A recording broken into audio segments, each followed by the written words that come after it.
साजे सवारी। मैंने तैयार ना होगी। अरे जल्दी होगा, जब माई के दर्शन तू करे, काहे के लगलू है साजे सवारी। रील बनी मंदिर के गेट पर जीजा, अच्छा वीडियो बना के डालब नेट पर जीजा, बुलेट पर जीजा, बुलेट पर जीजा, ले चले घुमावे बुलेट पर जीजा, बुलेट पर जीजा, बुलेट पर जीजा, ले चले घुमावे बुलेट पर जीजा। बुझली? हम सब बुझतानी।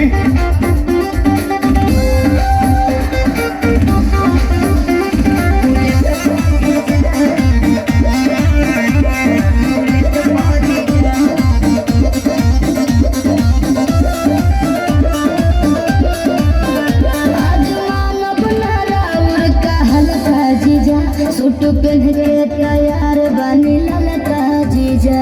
अच्छा एक बात ए जीजा जी सुना, जौन कहबू खाए के सली उ घर ही लिया दे हम। तेरी मिल्क का चॉकलेट तू पाकिट खिया दे हम। मानव ना हम चॉकलेट पा जीजा, चाउमीन चाट के प्लेट पा जीजा, बुलेट पा जीजा, बुलेट पा जीजा, ले चले घुमावे बुलेट पा जीजा, बुलेट पा जीजा, बुलेट पा जीजा, ले चले घुमावे बुलेट पा जीजा। अरे भागत है